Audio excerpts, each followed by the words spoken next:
Since we're already running a few minutes late. So thank you so much, everybody, for coming today. And please let me know if you can't hear me. I'm losing my voice. I'm going to try my hardest. So we're doing Never Done Archives and Exhibitions. And what we're going to do is a land acknowledgement. I'm going to introduce myself and the speakers, and then we're each going to give a small talk, and then we'll have a Q&A period after that for questions. And I'm going to ask the speakers questions along the way, too. So welcome, everybody. Thank you very much. My name's Annie Reid. I'm the university archivist at Gleeson Library, and I think what we'll do is start with, we have a land acknowledgement for Thacher Gallery, which is over in Gleeson Library if you just toured the exhibition there. So the Thacher Gallery at the University of San Francisco sits on the unceded land of the Ramaytush-speaking people of the Yolanda tribe, one of approximately 50 independent nations now referred to as Ohlone. The Ohlone people are still here, working for their right to remain and evolve in the place we call San Francisco. In recognition that we all benefit from this land, we encourage you to learn about the indigenous communities in the spaces you occupy, acknowledge the difficult truths of our shared histories and the ways in which these continue to shape our lives, inform yourself about current land issues and become a steward of these cultures and ecologies, and center and amplify indigenous voices in these spaces.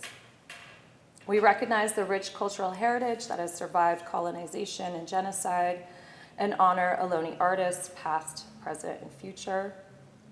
And this land acknowledgement was adapted and written by a fellow guest on Ohlone territory, Kalina Lawrence, class of 2016, Suquamish Nation. Hold on. Okay, so I'm going to start with introducing our speakers. I'm originally from Rio Grande Valley, Lisa Guerrero. Always had a passion for history and culture. These interests developed when her experiences took her from studying in a classroom to exploring spaces full of life and embracing her Latina heritage. She holds a BA in history from Our Lady of the Lake in San Antonio, and an MA in Museum Studies from the University of San Francisco. She assisted with archival research for her undergrad's website, helped conduct interviews with women veterans in San Antonio, worked as a public relations assistant for SF Ballet, and entered the world of Chicano life through Yolanda López's art and influence.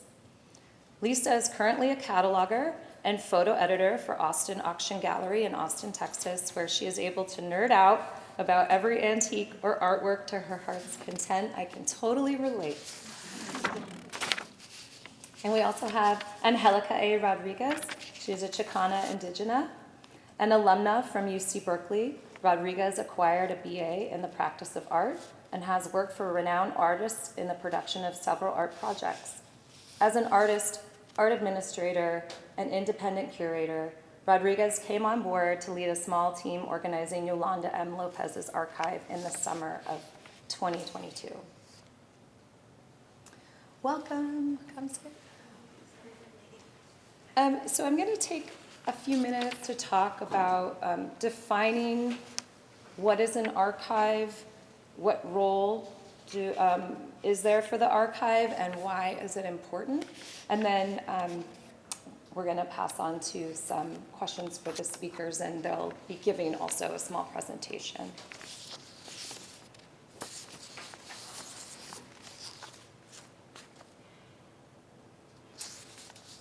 So let's start with defining what is an archive, what's its role, and why is it important? And the word archive can mean the materials themselves or refer to the repository where collections are stored. In terms of collections, they are firsthand accounts of events that make up our cultural or institutional memories.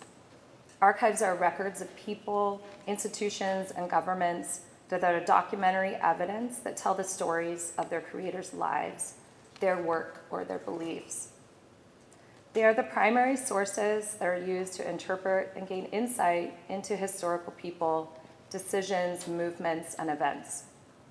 They are often unique, specialized, or one of a kind. And that's often why you hear me say that you can't check them out. University of San Francisco Archives collects and preserves the records of faculty, staff, administrators, students, and alumni, as well as records produced by university departments. Some examples include things like documents, yearbooks, letters, photographs, moving image and sound recordings, artwork, reports, diaries, artifacts, and the digital equivalent of all of these materials. There is also a concept in the field of archival studies called original order, which refers to how records were organized and arranged by their creator. To the best of our ability, or when it's appropriate, because it might not always be, archivists try to maintain the original order and arrangement of records by their creator, because that order may give insight into the creator themselves and not just the information presented in the records. The way in which someone organizes their archives can shed light on their way of working, their decision-making, what they prioritize, or even their creative process. In particular, this can be an important practice for processing artists' archives, but it also sheds light on the values of an institution or organization and the historical times in which their records were created. It's very meta.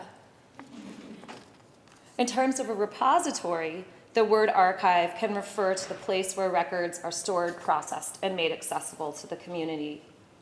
These can be what is considered mainstream archives, like university and government repositories, community archives, which usually document a group of people that share common interests and historical heritage, created by members of that group, being documented and maintained outside of traditional archives, or in some cases, your family home. If we look at the historical context of mainstream archives, we see that they are steeped in a tradition that makes decisions about the existence, preservation, and availability of documents and records that are biased towards the privileged and powerful people of a society. We must acknowledge their role in promoting particular historical narratives of the privileged, where we learn most about the wealthy, successful, mostly white men.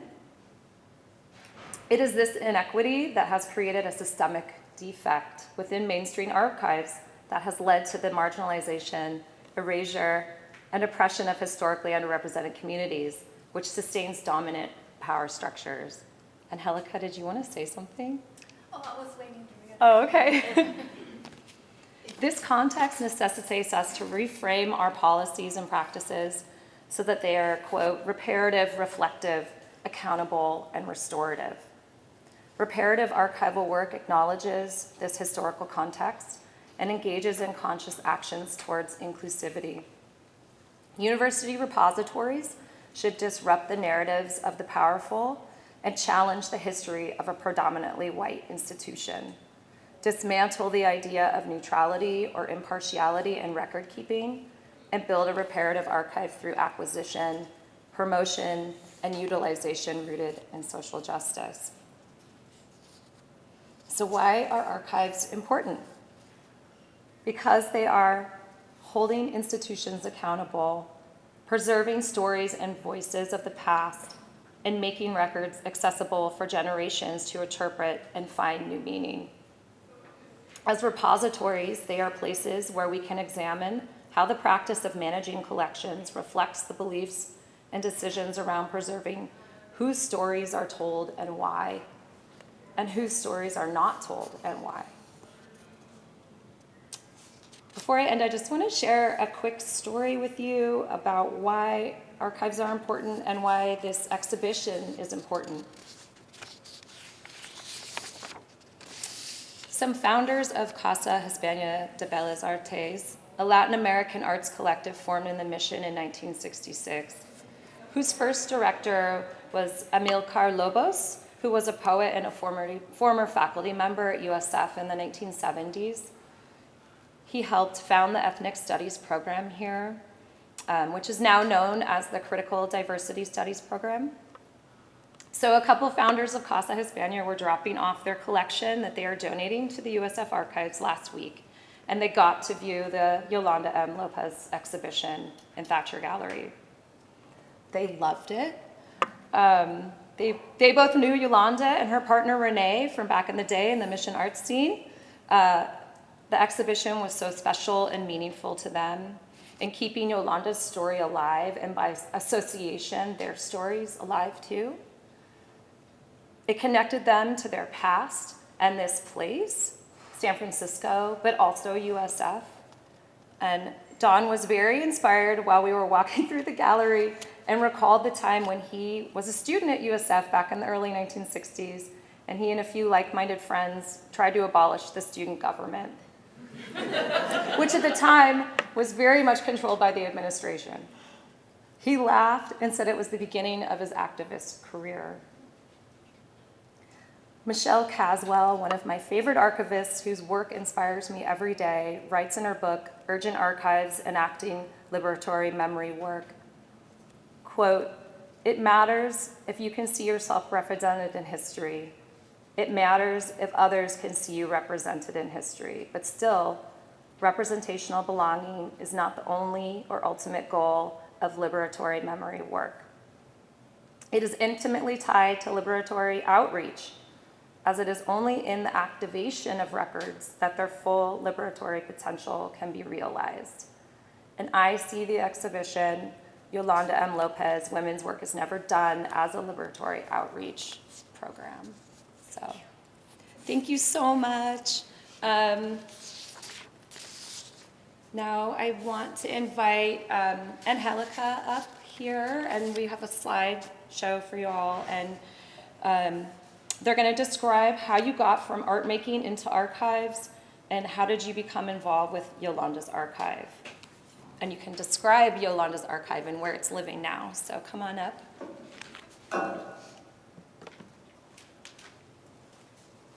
And I think, uh-oh, Glory, we need your password. I suspected that was going to happen.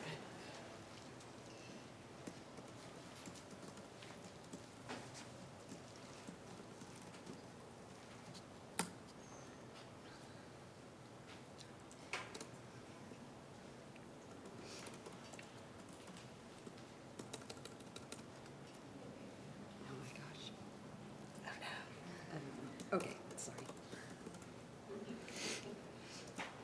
I'm not looking. Good luck. I can barely. And I think So, we have, was it in the bar?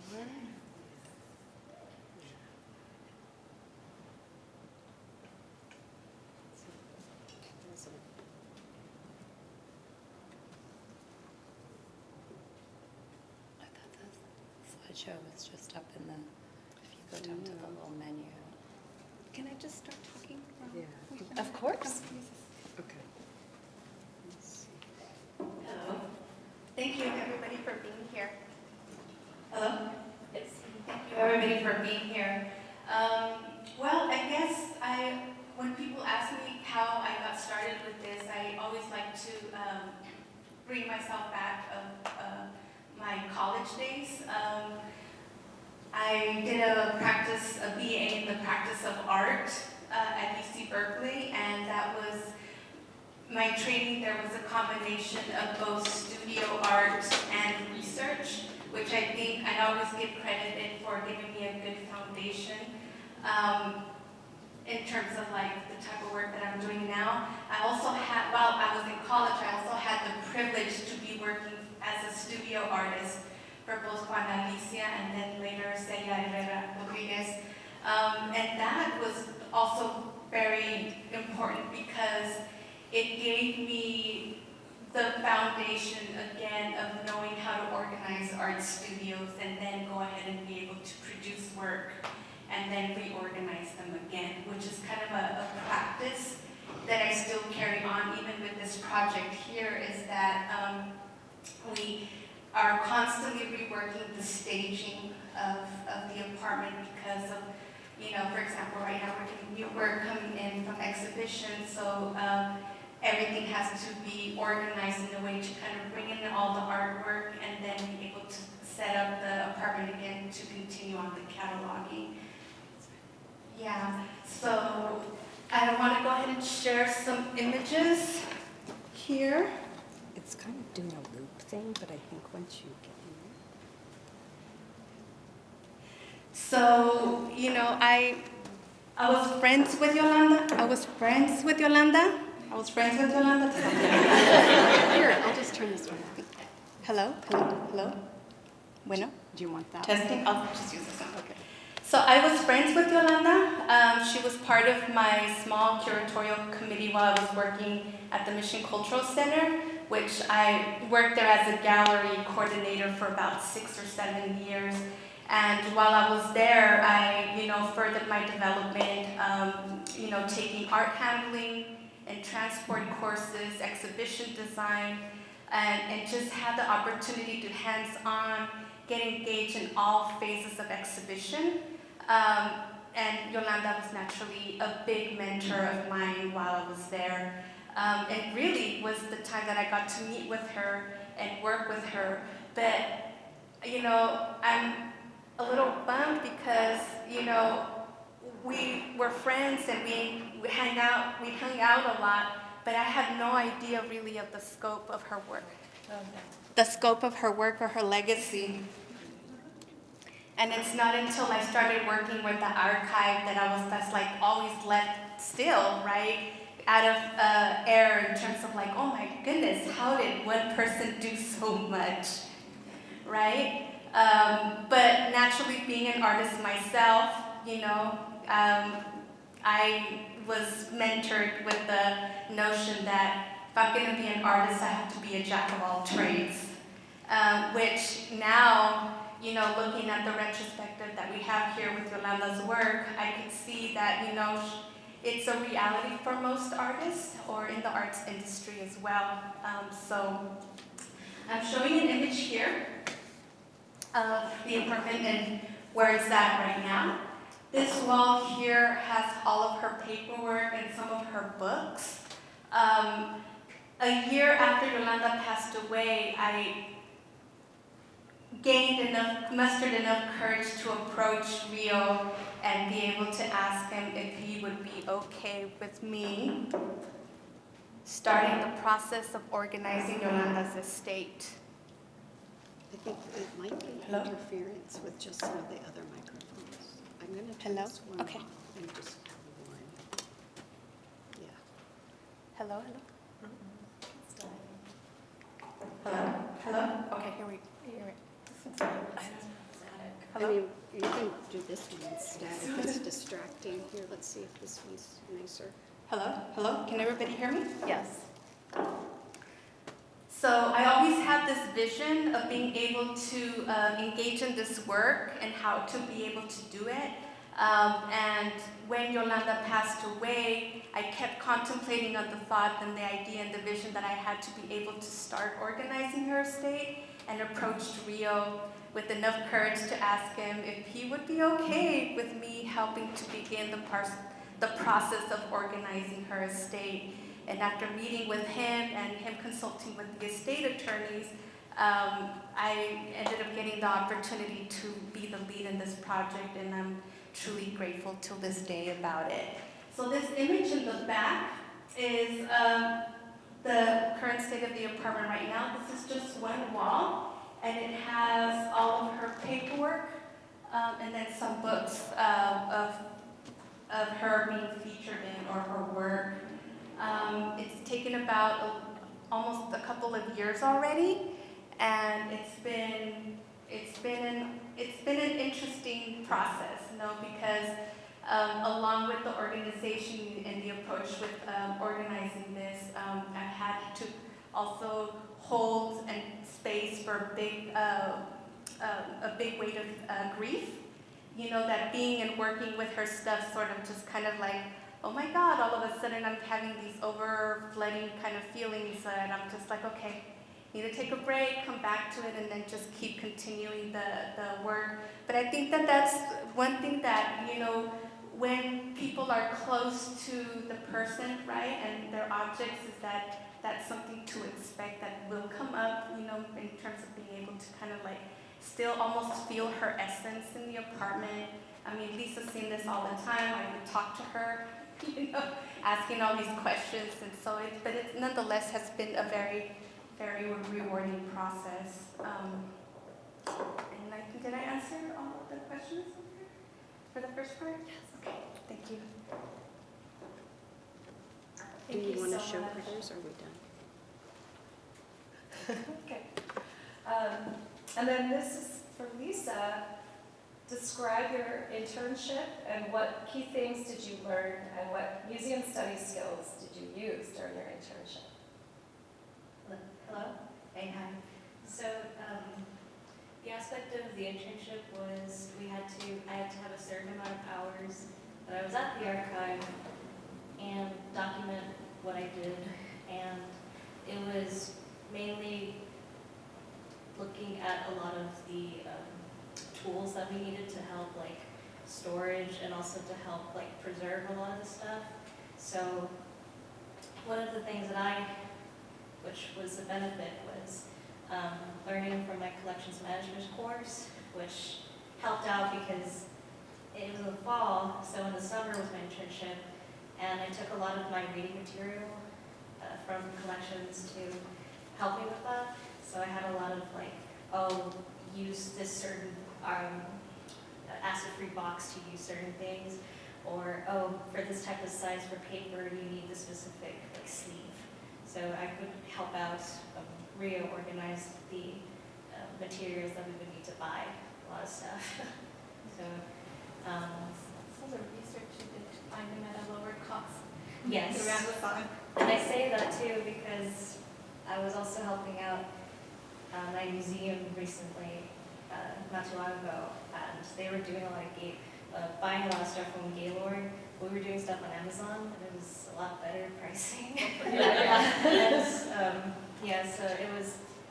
So there was a lot of different tools to use. So I would find some that was like thinking like, we have a budget. Like, is Rio okay with us buying this, or would this be beneficial, especially like the binders and a lot of media that she had too, with like paper, photographs, metal slides too. We had sleeves for slides, so it wasn't just like papers and all that. It was a lot of different things.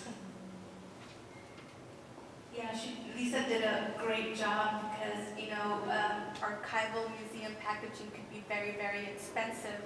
And so us using the tools that we had on hand to be able to research and find stuff at a better price was a big plus for us. Thanks to, you know, Lisa's help, we were able to achieve that. Did I answer all that, or? Do you want to talk specifically about any museum study skills you used in your internship? Most of the did come from a lot of my collections management. I did also learned a lot of. It was also right after I was in my cultural heritage and social justice class, so I was kind of tying that also to specific things that I was learning with like Yolanda's exhibits and all the stuff that she was doing. Also with how museums beforehand would bring out exhibits that would talk about social justice or certain things that like people wouldn't really discuss with that beforehand, like the past and present museum type of stuff. So it was really interesting to learn about that. But I'd say a good majority was from the collections aspect. Thank you so much. Those supplies are really expensive. It's a big So I'm part. hitting you up on the research you did to find cheaper supplies. Okay, so now we're going to talk more specifically about the archives and then get into kind of archives and exhibitions. And these questions are for either one of you. What are your thoughts on the work of an archivist? And what might a typical day look like for you while organizing and preserving the archive, and then maybe after? I think the biggest role, the biggest role of an archivist is the care, right? Is to care for the memory and the stories that archives hold, so that, you know, they don't get lost, they don't get forgotten, or they don't get disposed of because of lack of economic means or systemic racism, which for me is like the most important thing to why archivists should preserve these stories. I always think of them as bodies at work that outlive the physical. So if cared for, then you can have these stories be retold over and over again. Yeah, I completely agree. A typical day, I feel that when you would either receive a box from a donation, or you look at a box, whatever is in it, study it, analyze it. I would personally I learned through touch as well, and I liked the idea of just feeling what it felt like during that time, and it depends on the archive. I would put it online or transfer it to online, and because people also should be learning about some of this stuff too, and so it'd be just transferring it online, and that'd be a typical day. I feel like it's in a nice future. To catalog, and there has to be a particular setup, so whatever's going on for that day or that week, for example, right now, I've been kind of restaging the apartment because we're getting a whole bunch of work that's been in exhibition back. A lot of the work was just paper and was nicely stored in museum boxes, and now they're coming back in frames. So then the focus of that in these coming days are primarily influenced by, like, okay, we're getting a bunch of work coming back that's framed, we set up the apartment, and then we can restage it to continue on digitally cataloging what the estate. Yeah, I agree about day in the life of an archivist. It's different every day. You're doing so many things and so many different things in terms of processing, cataloging, working with donors, working with the community, people who come in with questions, and so it's very interesting work. I highly recommend it. And again, this is for either or both of you.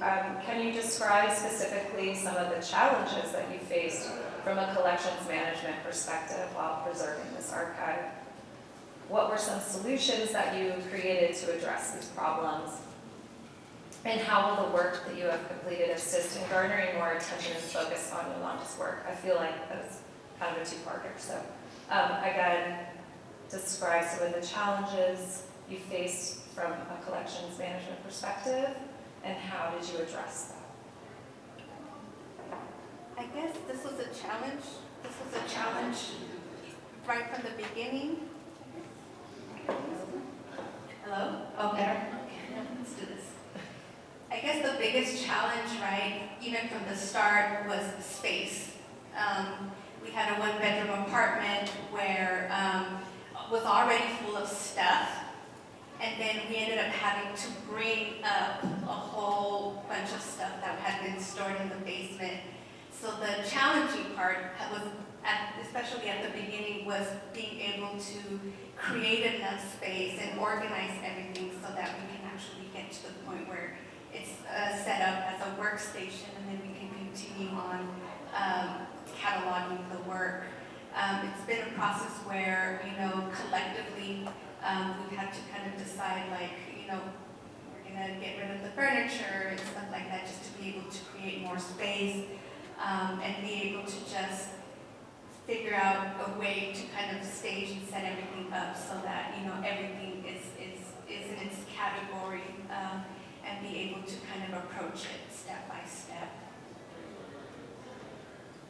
kind of adding on to that, something that I personally felt that was like a, not setback, but something that I was witnessing was that I personally didn't have like a connection with Yolanda. Like I never met her, I never talked to her. I only just learned of her works beforehand. So that kind of put me in the, it was the aspect of like, they're still grieving, and there's a lot of things that mean something to them. So whether it's like the bed frame or a lot of different furniture, I personally was like, oh, we need the space, but we also need time to like, we need to like time to like process that like, okay, wait, we need a good perspective that she did recently pass. So it was to be patient, and but to also like make sure that like we have stuff to like, we had like a deadline to say. So it's an interesting thing to have thought about, that I was talking to everybody in our team, and I was like, oh yeah, but everyone was like, oh, you're bringing something else to the table. I'm like, okay, I don't know what, and I didn't know her. It was I feel like I was also like making sure it was a check, that I was making sure that we all had like a, oh yeah, for sure, we need to get this done, per se. Yeah, you were really grateful in that because, you know, when we had a living room kind of full of the paperwork that you, and the back already found was in its boxes, is that we were left with a whole bunch of material that, you know, it was difficult for me to really engage because I would read something and I'd be like, oh my God, and then just get all emotional. And Lisa would just kind of come in here and just kind of like, you know, check me and kind of like, you know, I could see her getting to, you know, taking a certain pace with it, and I'd be like, okay, no, refocus here and just start continuing to engage with the work.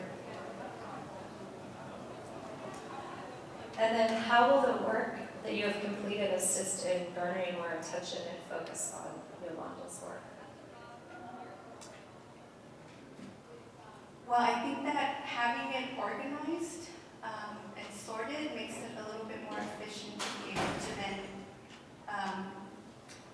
show it instead of having to figure out what's where. We know where things are at, what it is, so it makes it really, really easy. And then the tool that we're using to catalog it is also very, very helpful because it tells us where things are at. So, and then we can add notes and stories to it so that we're trying to capture as much information as possible in this catalog. I guess, yeah, I totally agree. Creating a timeline for like, for stuff in perspective, or to bring certain works and papers that she had to put into perspective is like, okay, yeah, this was happening during that time. It's a real helpful tool for it. I was still finding like random artworks and like tax forms and tax envelopes. So it's just like we couldn't leave any page unturned. And we had to literally go through everything because we were just finding stuff in the most random of places. I know it really makes me think about how I have my papers organized at home, and even though I'm a professional archivist, sometimes it's really shocking to realize that if someone had to come here and go through my stuff. Okay. What is the role of the archive in preserving overlooked histories, artists, communities, and stories of resistance? Talked a little bit about this earlier, but if you want to expand on that.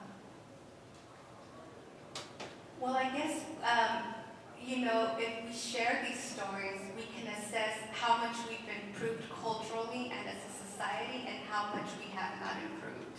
I get a lot of feedback from the exhibition where people are telling me, wow, she's talking about militarization in the border. I thought she was talking about the 90s. No, she's talking about Jimmy Carter. And so it makes people kind of like contextualize that we're still struggling through a lot of the issues that they were dealing with back in the day, that we're still dealing with those same issues now.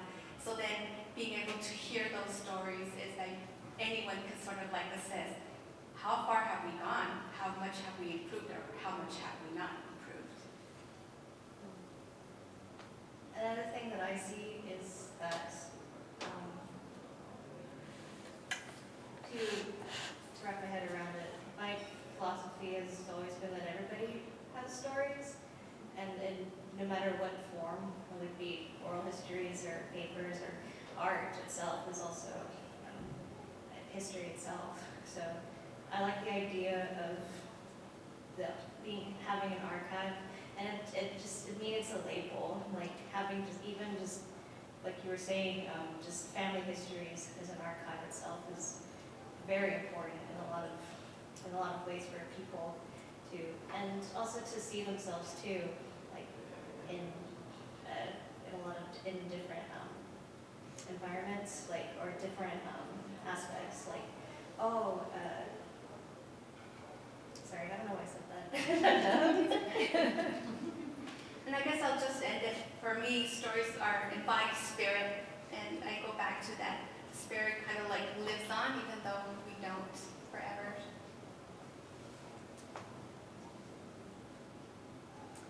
So, talking more specifically about exhibitions and archives, how do curators interact with collections to help create exhibitions? And what is the relationship between curators and archivists? If you want to go first, since you're both. Well, I don't know. I can only talk from my personal experience, but I think that for me as a curator, right, is that I kind of like embody the role of a storyteller, or I design spaces where I can feature stories or present them, or design an experience that I want an audience to leave with. I think that the archiving helps because then you work with the body of work that you get really familiar, you learn about it, I'm absorbing all this information, so it gives me a lot of content and a lot of stories to then be able to kind of like put together and present, as we have done with the Women's Work Is Never Done. I think that, Rio and I came to an agreement that, we wanted to show this exhibition as Yolanda's own living truth, right? As an artist, a mom, an activist, a teaching artist, all of that. So we had a lot of material to work with, and it wasn't challenging to kind of put together at all, because we had already been working on the project for a couple of years. And so, yeah, that for me is probably like how I approach and connect the two.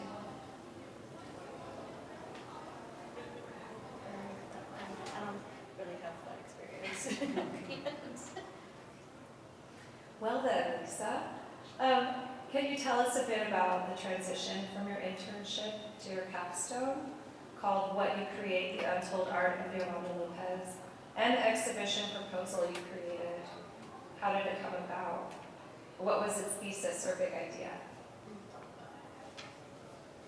So the big idea that I had for the proposal was to, of course, show her a lot of Yolanda's other works that were kind of outshined by a lot of other stuff. It got me there. I got there because the first stuff that we were going through were her books, because that was like kind of like the first stuff that was on the floor. So when I was looking through a lot of books, it was always the Virgen de Guadalupe series. And consistently, she was always being given talks about it. She was, there's nothing wrong with it. It's still beautiful. But when we were finding her other works, her collages, her photographs, and everything, it made me wonder that, like, this is another mixed media that I feel like should also be talked about, but also another side of her that's not the political activist side, or that's not the feminism side. It showed what she wanted, something that was close to her and her family, and what she liked to do, what she liked. So I wanted to highlight that more. So I put into that what made her her background, and I picked certain stuff that caught my eye and wrote about certain stuff. even the political activism, certain, like her work for, the names, I'm forgetting, the oh, just the flag one, that coincided with bars, or as jail bars. Certain stuff like that was also overshadowed by the illegal alien pilgrim one. So I feel like a lot of that stuff should have been within like the same frame, or could have been talked in the same discourse. So I kind of put all that together to like, and separated it based on like, I guess certain subjects, yeah, like the flowers, her family, the collages that she all has, and all that. And it was really amazing too, because I got to phone interview certain people that she worked with. Like she had someone that I met through Rio. His name is Lou Vinatre. He was an American photographer. Like he worked with her in her mission photograph series. And I still have the phone interview. And it didn't come into perspective that he was like not celebrity, but someone who's well known. I was like, I'm here. This is amazing. And it didn't really hit me till later, until I was finishing my paper. And I even met Carrie Cordova, who I had also written. I had some of her quotes as my source, and I was like, that's her. That's really, really cool. And it was a fantastic experience to learn about Yolanda also in general, with just not just her famous pieces, but all her lesser known pieces as well. And they're still finding stuff still to this day, and I'm happy that I was able to find a good majority of it to help out too. So that's in a sense basically what my journey was there, or how I got there. Oh, that's wonderful, thank you. Angelica, can you talk a bit about creating an exhibition from the archive, especially with your role as an archivist? Was the archive complete as you and Rio started to build the exhibition checklist? Was it difficult to find things or narrow it down? Were there items you initially wanted to include and then had to cut, and why? I know you touched on this a little bit when we were going through the exhibition itself, but if there's anything you want to add. I guess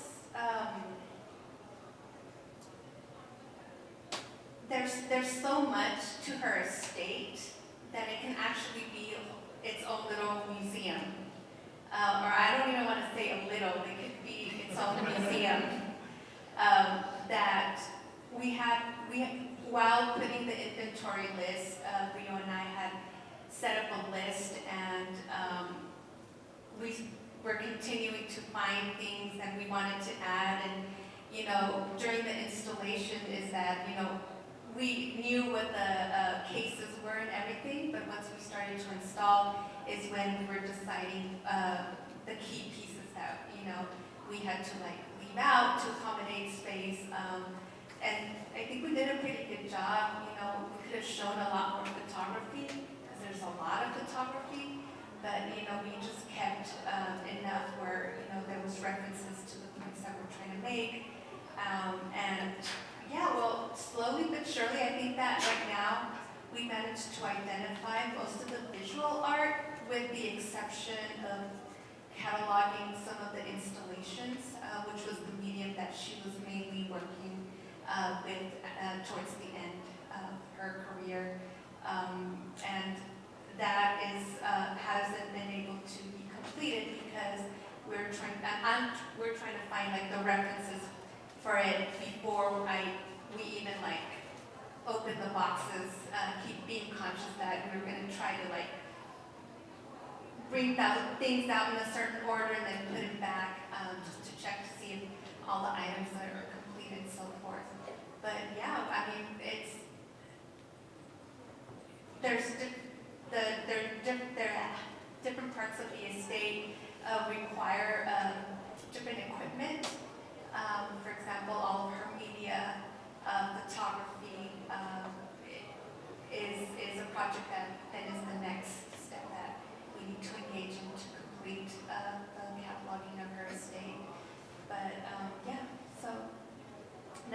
much it. We're still working on going with it, so it's not completely done.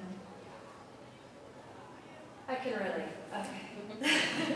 We're going to open up to some Q&A from the audience, and I can be a mic runner or repeat questions as they come up, but I believe Paula has a question to start us off. I didn't hear me. I have it. Okay. Okay. Thank you both so much for this really enriching presentation. So I'm wondering if you have advice for this group of emerging museum and arts professionals in how to best support artists like Yolanda, artists who are aging or families after the artist has passed.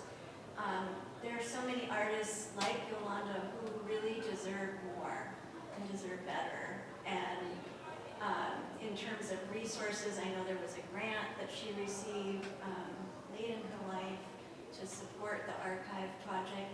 But how can these emerging arts professionals be part of a movement so that we can better support our elders in this community and others in archiving their own work, and if you have ideas about this.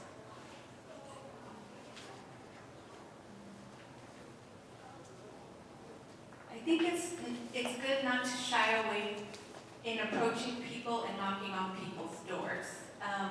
I do have a lot of friends that are teaching artists, so I consulted a lot with them of how they went about approaching their own archives, who they had sold it to, and even, sometimes I try to knock on people's doors where I can approach possible funding for the next steps that we want to take in the near future. Don't be afraid to ask, right? And don't be afraid to ask for help. It was very inspiring, very, very inspiring to see how Yolanda's chosen family came together towards the end of her life to take turns taking care of her, checking up on Rio, and also being able to give resources and times for her to be able to, transition accordingly. And so for that, I was inspired that, she was surrounded by her community and her chosen family. And so that same chosen family has been instrumental in sort of like guiding me of how to be able to kind of just continue on this work, even if it's just for moral support. It's been a lot of help. I think that that's a good start to have in terms of like any ideas that you may have. And just my experience as an artist itself, right? It's just that you have an idea of making something happen. It's just 10% of the idea. The rest is how are you going to make it happen? And so with that, there just has to be persistence in terms of like going out there and trying to get what you're trying to achieve. To piggyback on that is a massive deal to be being the one to, not to take charge, but being the one to take the first step of like seeing if what the estate or the person wants to do that. Or I feel like I'm sure like there's a lot of artists out there that would love to see their work out there because I can't remember who told me, but I even wrote on my paper that a lot of artists' work are known years after they died, and so like it's a shame that a lot of that stuff doesn't happen sooner. So I feel like with us in our studies and our resources that we find, we make network connections to also help to reach out to help. That's what she was saying, to be the one to help as well. Is this my oops? Yes, question in the back. Yeah, Oh, I can chat. Hey, so this is, I guess, okay, this is for both of you, but especially Lisa, because I served as her capstone advisor and got to see this process unfold. And Annie, well, all of you talked a little bit about the importance of preserving and maintaining archives so that we can share information and stories with others who will encounter that. But what did you learn about yourself in engaging and in working on Yolanda's archives?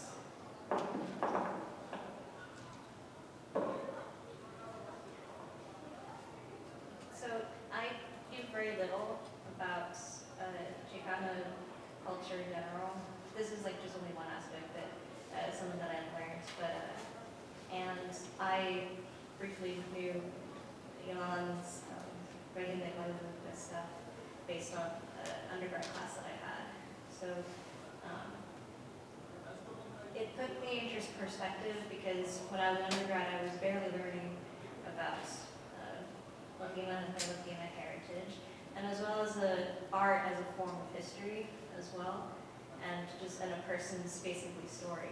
So when I was looking through all of Yolanda's stuff and her papers, and it gave me a sense of like, because I was told that she was also struggling with that identity as well, because she did see herself as different beforehand when she was younger, and then later on she was thrown into worlds of different like activism as well.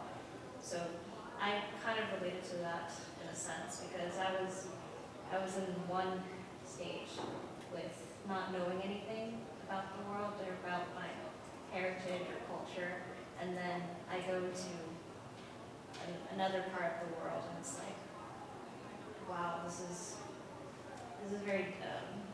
very eye-opening per se. So it brought me to a whole world of color and pictures, family, and it brought a different, nice avenue to me that didn't make me feel lonely anymore. And it kind of cemented the fact that I want to tell her story, and I want to help other people tell their stories as well. I've been learning a lot more about her than I had the opportunity to do so when she was alive, so I'm sort of like grateful. I've only known Yolanda for like maybe the past 10 years. So in our interactions, it was so at the moment and contemporary that, it's not until I started working on her archive that I was all like, oh my God, I didn't know this.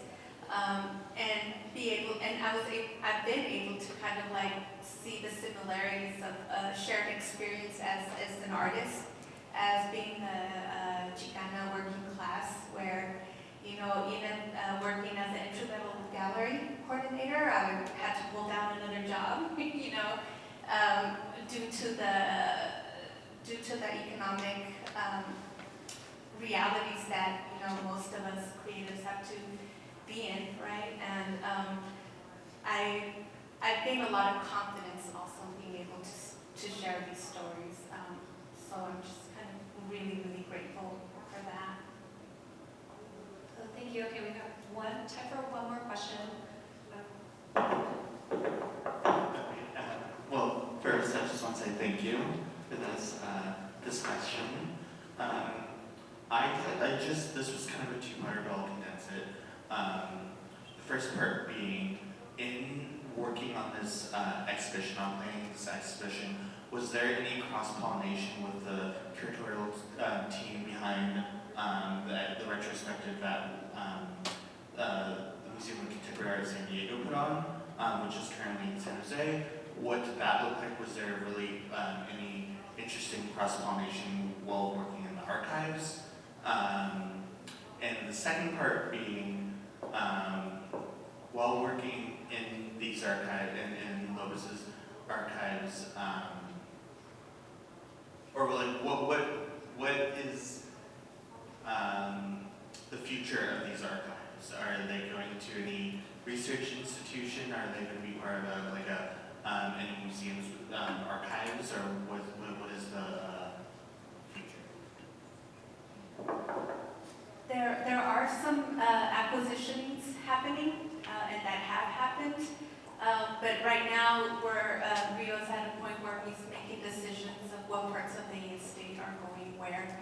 As far as the cross-pollination with the San Jose Museum exhibit, Portrait of the Artist, is that we were able to include some material that we had unearthed or found. Not a lot, but we were able to present some there. One is the installation of that she did within this past 10 years, where she designed a murder board during the time of her eviction, which is really cool. We also kind of loaned out like the courtroom sketches from Los Siete trials. So, there was some additional pieces that were taken to the San Jose Museum exhibit, but not too much. And right now, decisions on what parts of the estate are being done. All right, well, thank you all so much for coming. This was great. It was wonderful to meet both of you too. And please go and look at the exhibit again under this new perspective, and it's on until November 12th. So again, thank you. Thank you.